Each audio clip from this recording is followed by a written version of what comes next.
আচ্ছা আজকে 2-4 জন আছি।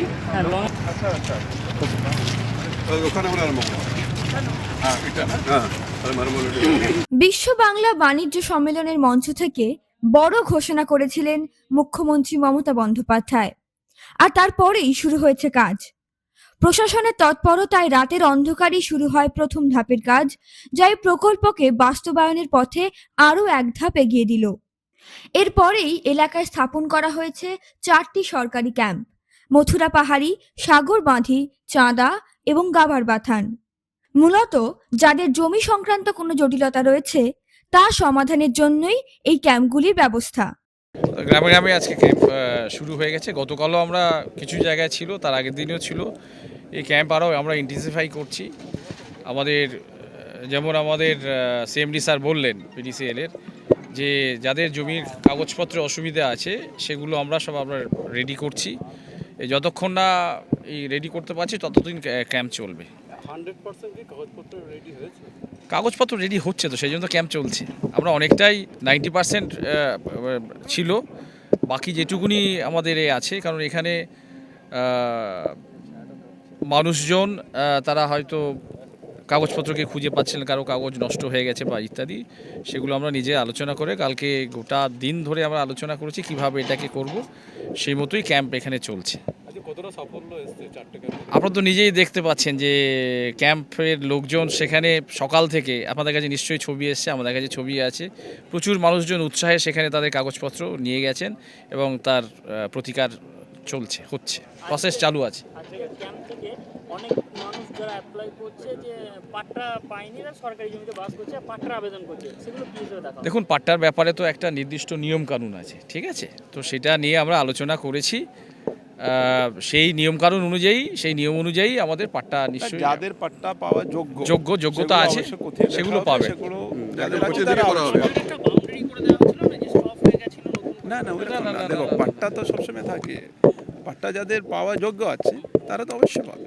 পাট্টার যোগ্যতা যাদের আছে তারা নিশ্চয়ই পাবেন, ঠিক আছে?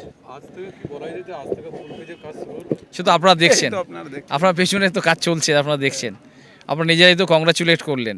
সাধারণ মানুষের কাজ, সাধারণ মানুষ নিজেই তারা ইনিশিয়েটিভ নিয়ে কাজ শুরু করেছেন, আমরা পাশে আছি। কালকে তো অনেকবার দেখা গেছে, বেশ কয়েকবার বিক্ষোভ দেখে যে গাড়ি ফাটে যাচ্ছে, তাদের সঙ্গে কি কথা হয়েছে? দেখুন, আমাদের কাছে বিক্ষোভ নয়, আমাদের কাছে হচ্ছে মানুষ তার প্রয়োজনে তারা নিজেরা এসছেন, আমরা কথা বলেছি, সেই প্রয়োজন অনুযায়ী তাদের কাছে আবার ক্যাম্প বা আরও অন্যান্য সেগুলি হয়েছে। মানুষ তারা নিজেরাই খুশি হয়েছেন, নিজেরা খুশি হয়ে করছেন। কালকে তো আমাদের অভ্যর্থনাও জানিয়েছেন। জেলা প্রশাসনের তরফ থেকে জেলা শাসক, পুলিশ সুপার এবং অন্যান্য আধিকারিকেরা ঘুরে দেখছেন এই এলাকাগুলি। প্রশাসনের তরফে জানানো হয়েছে জমি সংক্রান্ত সমস্ত সমস্যার দ্রুত সমাধান করাই তাদের লক্ষ্য।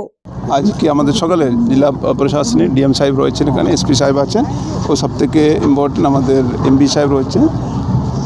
ও সকালের প্রচেষ্টায় ওর এই এলাকার মানুষের ওরা চাইছে বলে আজকে আমরা ভালোভাবে শুরু করতে পেরেছি, আর এটা চলবে। আর প্যারালালি আমাদের যে বাকি জমি নেওয়া কাজ, মানুষের কাজ দেওয়া, ওর কিছু লোক কালকে এসেছিল, ওদের কাগজপত্র নিয়ে কিছু সমস্যার কথা বললে সেই জন্যে 4টে ভিলেজে আশেপাশের গ্রামে ক্যাম্প করেছে, ক্যাম্প চলছে। যতক্ষণ এদের জমির কাগজ নিয়ে সমস্যা থাকবে ততক্ষণ ক্যাম্প চলবে। ওর প্রত্যেকটা মানুষের যা বলার আছে সে কথাগুলো শোনা হবে, তার সমাধান করা হবে, সেটা সমাধান করে ওদেরকে সঙ্গে নিয়ে এগোবো।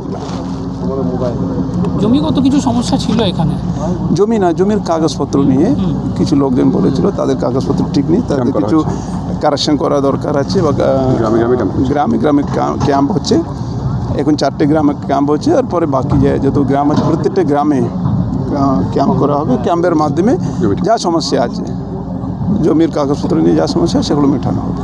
এখানে যাদের জমি নেই তাদের দাবি হচ্ছে যে তারা এখানে যখন খনি হবে তারা কি কাজের সুযোগ পাবে? অবশ্যই, এখানে যখন জমি খনি হবে তো তাদেরই কাজে লাগানো হবে। অলরেডি আমরা এখানে 20-21 জনের 24 জনের তালিকা করে দিচ্ছে, ওদেরকে কাজে লাগানো হচ্ছে। যেভাবে গাড়ি সংখ্যা বাড়বে, যেভাবে বাকি মেশিনপত্র বাড়বে, সেইভাবে মানুষের কাজও বাড়বে, বেশি লোক কাজ দিতে পারবো। যত ভালোভাবে, যত বেশিভাবে কাজ আমরা চালাতে পারবো, তত বেশি মানুষ চাকরি কাজ পাবে। ওর এখানে যখন কাজ হচ্ছে অবশ্যই এই গ্রামের লোককে কাজ দেওয়া হবে। বলুন না, ঠিক আছে, কাজ শুরু হয়েছে, আমরা যাচ্ছি, আর কাজ কন্টিনিউ হবে, ঠিক আছে। কি বিষয়গুলি খতিয়ে দেখা হবে? চলুন। এই প্রকল্প ঘিরে প্রশাসনের সক্রিয়তা স্পষ্ট, তবে স্থানীয় বাসিন্দাদের মতামত ও অভিজ্ঞতাও গুরুত্বপূর্ণ। জমি দানকারী পরিবারগুলোর প্রতিক্রিয়া কি, তারা কি ভাবছেন? এই গ্রামে গ্রামে ঘুরে দেখেছেন, এখানে সিভিল অ্যাডমিনিস্ট্রেশন পক্ষ থেকে এখানে কাগজপত্র নিয়ে যেখানে গণ্ডগোল আছে ওটা নিয়ে কিছু ক্যাম্প করা হয়েছে, 4টে ক্যাম্প 4টে গ্রামে। ওখানে মানুষ ভালোভাবে ওখানে নিজের পেপার জমা করছে। আদারওয়াইজ অলসো বাকি যত গ্রাম আছে সব গ্রামেই পিসফুল আছে, কোনো জায়গায় কোনো সমস্যা নেই। আমরা গতকাল সবার সঙ্গে কথা বলেছি, যত প্রবলেম ছিল সব লোককে অ্যাসুরেন্স দেওয়া হয়েছে কি সব ঠিকঠাক হবে। ডিএম সাহেব সেই জন্য ডিএম সাহেবের পক্ষ থেকে ল্যান্ড ডিপার্টমেন্ট থেকে কিছু ক্যাম্প করা হচ্ছে, সেই জন্য আপনারা দেখছেন কি মানুষ সন্তুষ্ট আছে। অ্যান্ড এখন পিসফুলি এখানে কাজ চলছে, কোনো এখানে যত কাছাকাছি লোক ছিল সবাই হাততালি দিয়ে সবাই যখন কাজ হলো ওয়েলকাম করলো প্রজেক্টের। তো আশা করছি এভাবে আমরা ফুল ফ্লোয়ে ডেইলি বেসিসে কাজ করতে পারবো। স্যার এখানে যে প্রজেক্টটা হচ্ছে এখানে কি পুলিশের মোতায়েন? হ্যাঁ, এখানে সবসময় আমাদের যতক্ষণ কাজ চলবে সবসময় আমাদের এখানে ভালো একটা পুলিশ স্ট্রং অ্যারেঞ্জমেন্ট রাখবো আমরা। সেটা যতক্ষণ এই প্রজেক্ট চলবে, যতদিন চলবে সবসময় এখানে আমাদের পুলিশ প্রেজেন্স থাকবে। আমরা চেষ্টা করবো এখানে একটা ক্যাম্প করে দেবার, আমাদের পিডিসিএলের হেল্প নিয়ে যদি এখানে একটা ক্যাম্প করা যায় সেটা ভাবনা চিন্তা করছি আমরা। দেউচা পাচামি কয়লা শিল্প নিয়ে সরকারি দিক থেকে তো কাজ এগোচ্ছে, তবে এই উন্নয়ন বাস্তবে কতটা পরিবর্তন আনবে তা বলবে সময়। আপাতত দ্রুত গতিতে এগোচ্ছে কাজ, আর প্রশাসন নিশ্চিত করছে যেন কোনো জটিলতা রয়ে না যায়। টাইমস নাও খবর।